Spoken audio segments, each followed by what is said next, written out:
The following podcast is intended only for listeners who are intent on growing the business. Welcome to Innovate Marketing, where we are bringing you interviews with the brands, the influencers, and the nonprofits that are making waves and growing business. We are brought to you by mypodcast.media. MyPodcast.media produces high-quality podcasts that authentically connect you to your ideal audience. And now, I'd like to introduce you to your host for Innovate Marketing, Sherry Peak. Hello, everyone, and welcome to Innovate Marketing. And today we have our guest. His name is Matt McWilliams, and he's the author of Turn Your Passions into Profit. Welcome, Matt. Hey, thanks so much for having me, Sherry. Oh, we're so excited to talk to you today. How are you doing today? I'm cold. You're cold? I'm cold. Other than cold, just because it's that time of year as we're recording this. Other than that, doing great. Looking forward to we're recording this just before a weekend, so got big plans. Looking forward to that, and doing great.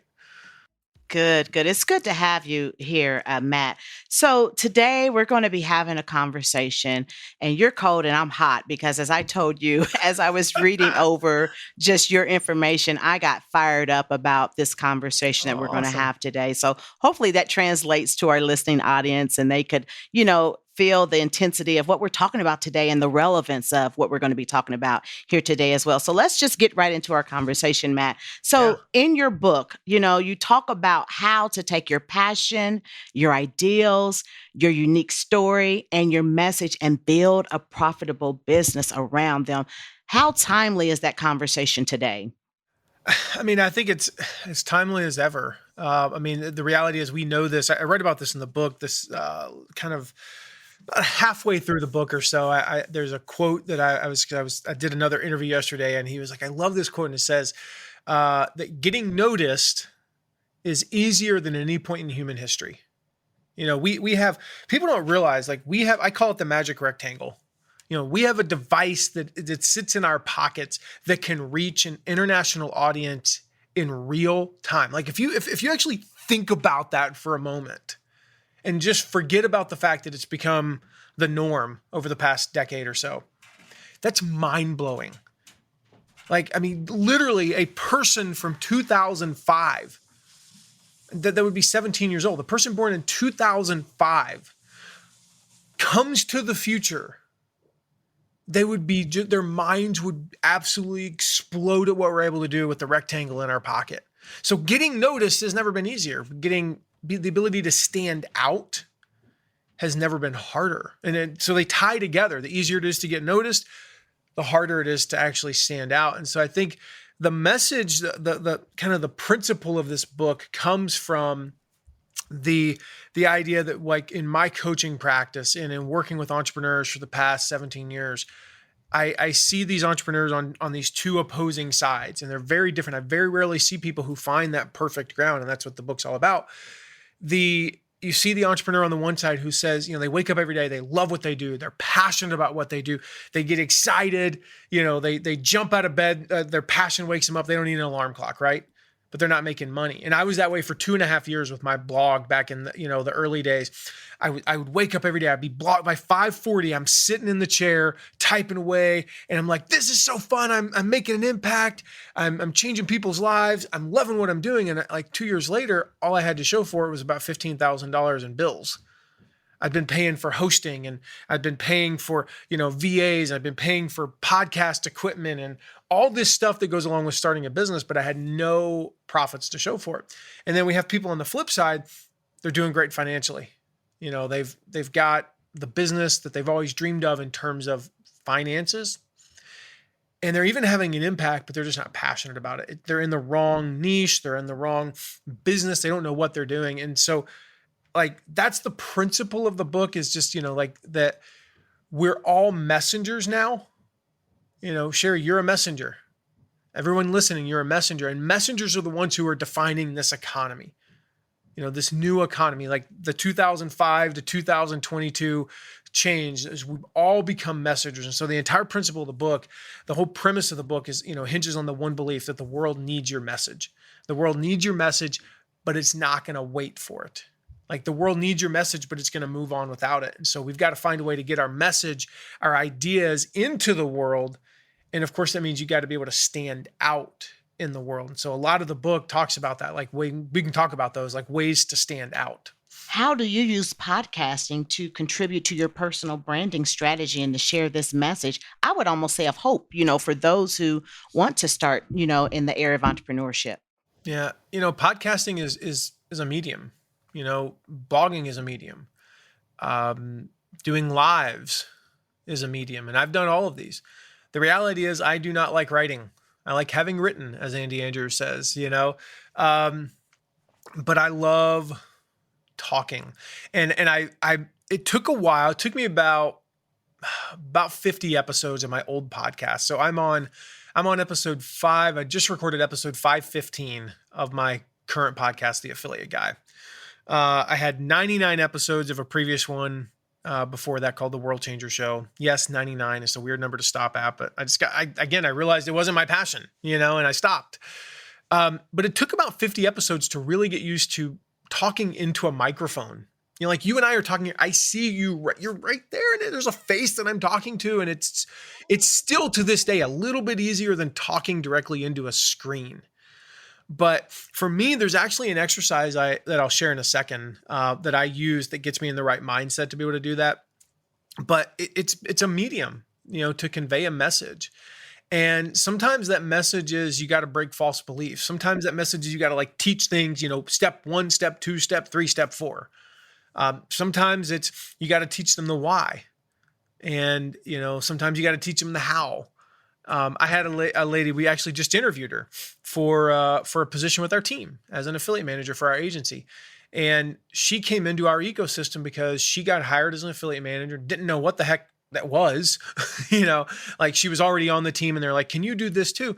She likes podcasts. She's like, I love that your podcast is high energy. And she said, I even like the fact that there's a little bit of your ADHD in the podcast, it comes through. You can sometimes go off on rabbit trails. And I like that.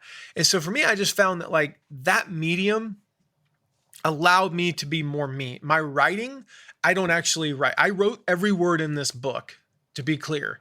But my blog posts, I'll just say it. My blog posts, I speak them. And then we have somebody actually write them. We actually have somebody else write them because that's not my strength, is that. But the podcast, the personality comes through. And in a podcast, if I take 30 seconds to have an aside about my kid's soccer, it's 30 seconds. In written form, it's like, wow, that was like a whole paragraph. That was forever. That lasted all day. That's how it feels, right? The other thing I love about podcasting is, and everybody listening right now understands this, most people are listening to this either by themselves. They're only hearing one voice, 2 voices technically here. That's it. This is a 3-way conversation. It's very intimate, right? 2, there's a pretty good chance you have earbuds in. That's a 60 to 70% chance. That's as close as I am physically closer than any human being can ever get to your actual brain. You think about the intimacy of that. Like when my wife whispers in my ear, she's not in my ear. Her mouth is still 2 to 3 inches away. This is an intimate communication that we have. And I love that. There's just that level of intimacy. And then I love the fact that you think, okay, well, that kind of goes against the intimacy thing, right? You can listen while you're doing something else. The reality is washing dishes is one of the most mindless things you can ever do in your life. I listen. The reason why I love washing the dishes, yes, it's a way of me serving my family. Please don't misunderstand me. But the reason why I'm volunteering to do that versus say, some of the other stuff is I can put my earbuds in and I can listen to an audiobook or a podcast. And I don't have to think, I can be focused 100% on the podcast or the audiobook because washing a plate is not rocket science, you know? So that's why I love it. It's a way to, it's obviously it grows the brand and it exposes people and all these things to my message, but it's those are the reasons why I like it so much. And then I mentioned that exercise. Yes, I am high on the ADHD scale, just to be transparent, but yet I remembered that I said I would share this. There's an exercise, and I go through this like step by step in the book. It's multiple pages long. But there's a visualization exercise I do before I record content or before I wrote the book. And that, like, I sit down, I close my eyes. It's just a quick visualization. And again, I walk through step by step in the book, but I actually visualize the person picking my podcast episode, you know, on their phone. I see their thumb moving and them clicking on, you know, the new episode. I see them listening to it, and then I visualize in detail what response I want them to get from this episode. Is this an inspirational episode? Is it a how-to? What action are they taking afterwards? So if the action is, you know, if it's 7 steps to set up your affiliate program, then I want them to actually set up an affiliate program. So I then fast forward and I picture them setting up the affiliate program. If it's an episode about how to grow your email list, and the action is, you know, create your lead magnet. I visualize them creating their lead magnet and putting it up on their site. And I walk through this. I've got to the point where this takes me about 2 minutes. Like it used to take me 10 minutes. Now it's about 2.5 minutes. I can go through it really quickly and visualize. And yes, I play the woo-woo music in the background. That's what I call it. It's literally the music, you know, can't do that like a didgeridoo or something. And, you know, I play that music and I just get into this frame of them picking it, listening to it, reacting. If it's supposed to be a funnier episode, then I want to picture them actually laughing. By the time I finish that visualization and I go into recording that podcast, and I've got my bullet points up on my screen, you know, to keep me on track, I'm not talking to a screen. I'm not talking to a microphone. I am talking directly to that person that I just saw doing those things. And it totally changes the dynamics for me. So I know it kind of sounds woo-woo, but it's something that is, I started doing it about 450 episodes ago. It changed everything for me. And it has definitely made a difference in your business since start to now. As you've mentioned before, affiliate, you're known as the affiliate guy. And so a lot of people are getting into these spaces with social media, podcasting, so that they can monetize it. And it sounds like from what you've shared and what you've talked about with affiliate marketing, that's one way to monetize a platform.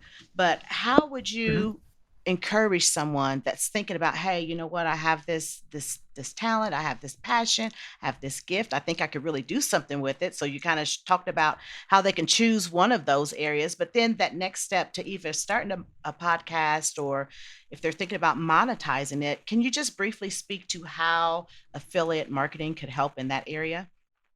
Well, I mean, the thing is, like, okay, so they start the podcast. And one of the things, or they start the blog, whatever it is, when you are starting out with a small audience, nobody's paying attention to you. That's the beauty of it, actually. You can take advantage of that. The reality is you don't have a massive audience. So if you screw something up, it's like, well, it affected 13 people. Who cares? You know, I love that about starting out.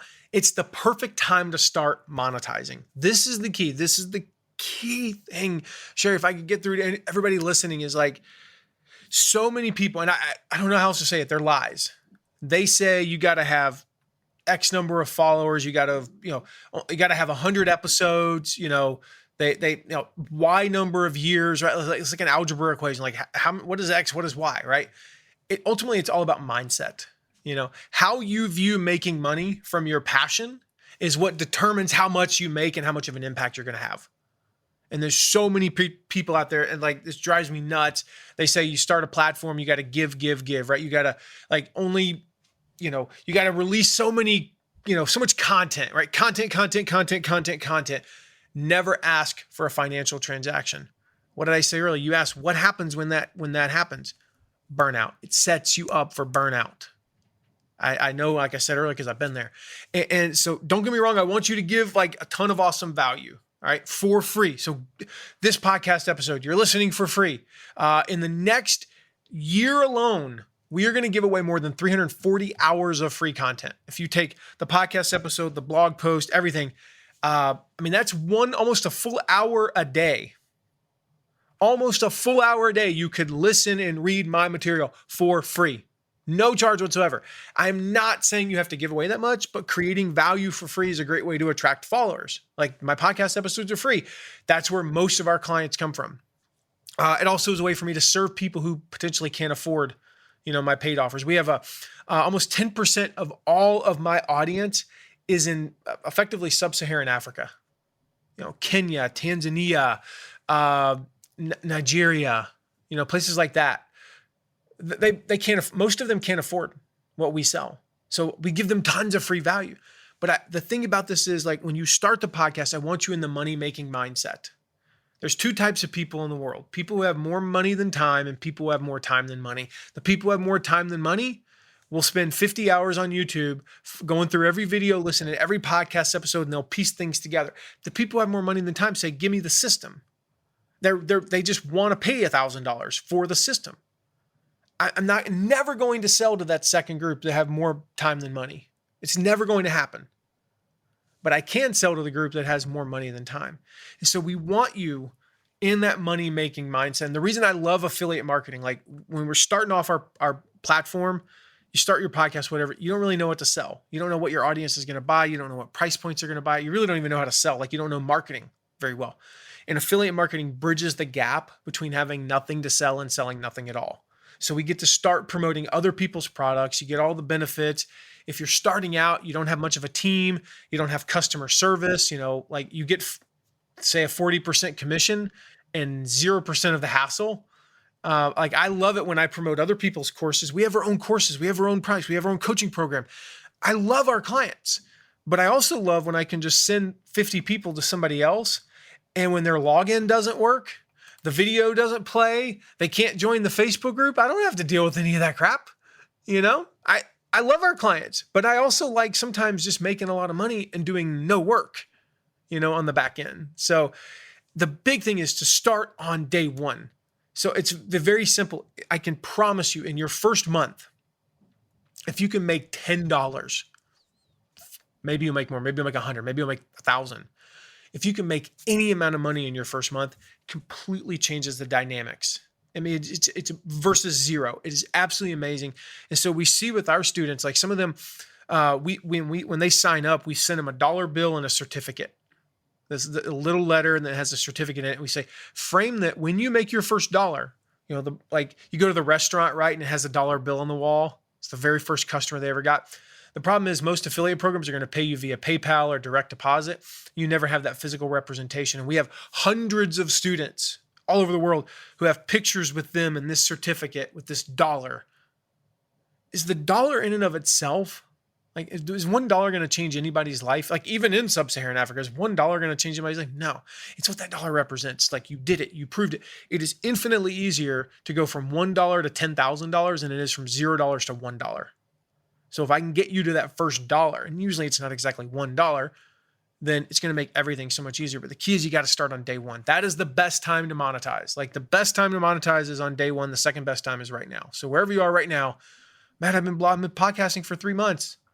Okay, start monetizing today. I loved everything you said about that. And my takeaway from that was get in the money-making mindset. So don't delay. Just start it off right there. Day one, get in the money-making mindset. So our time is coming to an end here in just a little bit, Matt. You've shared a wealth of information in this short time. You're going to have to come back another time. I'll say that because I can see we can have more to talk about. But in our closing, last few minutes here together, what would be your thoughts that you would leave with the listening audience based on what we've talked about today, taking that passion and turning it into profit? How would you encourage those sitting in that space thinking, well, maybe, should I, could I? What would you say to them? I would say the biggest thing, like you said, should I, could I? There's a quote from Stephen Pressfield, I believe it's in The War of Art, where he says, fear is an indicator.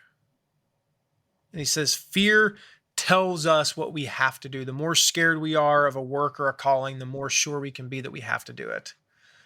And I know it's a little bit cliche, but I would say stop running from fear and run to it. There's another old saying, And I forget who it's attributed to, one of the Buddhas. Uh, when the student is willing, the teacher will appear. And right now there are literally thousands of people, hundreds of thousands, millions of people waiting for you to appear. They are willing and waiting for you to lead them. And in many cases, you're the only one who can do it. The only question is, are you willing to be their leader? And I'll leave you with this story. I had a lady, I mentioned the lady in the autistic space. She was very unsure of herself. She's like, Matt, I've got 2 autistic children, which is very rare. Both of her children were autistic. And I write about her in the book, but I wrote the book 18 months ago. And so I'll share the update that's not in the book because, the manuscript was finalized so long ago.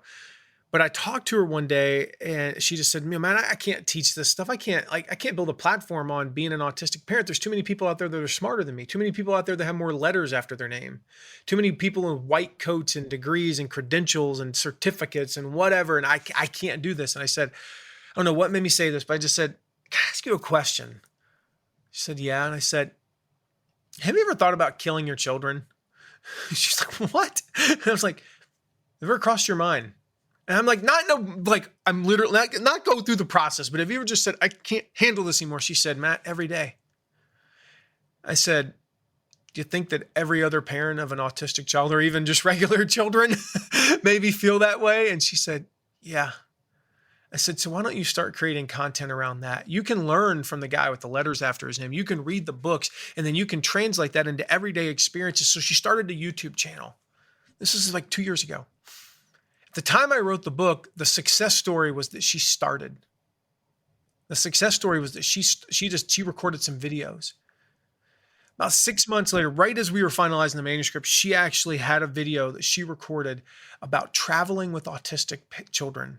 And I didn't know this, but parents of autistic children, their biggest fear is getting on an airplane because they are terrified. They are scared to death that they're going to get on the airplane and the kid's going to do something that's quote unquote socially awkward and everybody's going to be looking at them and they're going to be embarrassed. And so that fear they have getting on the plane manifests itself. The kids pick up on it and it's like a vicious cycle that they go into. And she recorded a video about how she travels with her children. She has 2 autistic children. There are autistic children. One of the ladies wrote on the comments to this video, said, I haven't left my hometown in like 10 years. I watched your video and I have hope now. This lady has over 10,000 subscribers on YouTube. She's got a low 6-figure business. This is about 2 years later. But more importantly, she's making an impact. She didn't think she could because she didn't have the letters after her name. And so the thing was the fear, like that she couldn't do this. That was exactly what was telling her that she has to do this. Her audience was waiting for her. They didn't need another doctor of such and such. They didn't need another book that was written about the clinical things and whether or not this drug or that drug or this, they didn't need that. They just needed someone who had a message. They needed a messenger. They needed hope. And this lady was able to give it to them. And so I would just encourage you, like, if you're in that same position, that's exactly there are people out there who are waiting for you to do that exact same thing. Oh, what an awesome word of encouragement to share, Matt. It has truly been a pleasure having you on today and Thank you, Sherry. listening and learning from you in this space. Matt, for those who are interested in staying connected with you or even purchasing your book, Turning Your Passions into Profit, how would they reach you? Yeah, if you just go to passionsintoprofitsbook.com, go there, you can grab the book. And then if you want to connect other ways, down below, on the bottom of the page, there's some ways to connect with me. But yeah, passionsintoprofitsbook.com is a great starting point, and work through it wherever you're at on your journey. Work through the book sequentially. I would encourage you, if you think you're a little bit more advanced, still start with step 1. I've had too many people who've read the manuscript, people that I look up to, and they're like, oh my gosh, Matt, I read step 1. I was like, why am I reading step 1? And I learned this, this, and this. And I'm like, man, I look up to you. How are you learning from anything, let alone just step 1? So read through the whole book. Again, passionsintoprofitsbook.com. You can grab a copy there.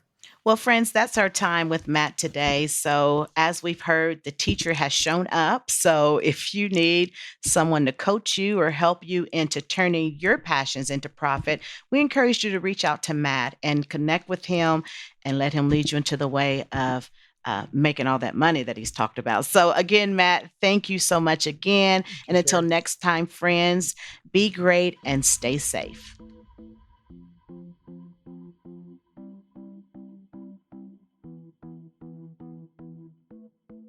That brings us to the close of this edition of Innovate Marketing. We're glad you tuned in. Innovate Marketing is brought to you by MyPodcast.media. MyPodcast.media produces podcasts for brands, influencers, and nonprofits. Find us online at mypodcast.media. Your producer for Innovate Marketing is Beth Freed. Executive producer, Sean Neal. And your host is Sherry Peak. We'll see you next time. Be sure to tune in.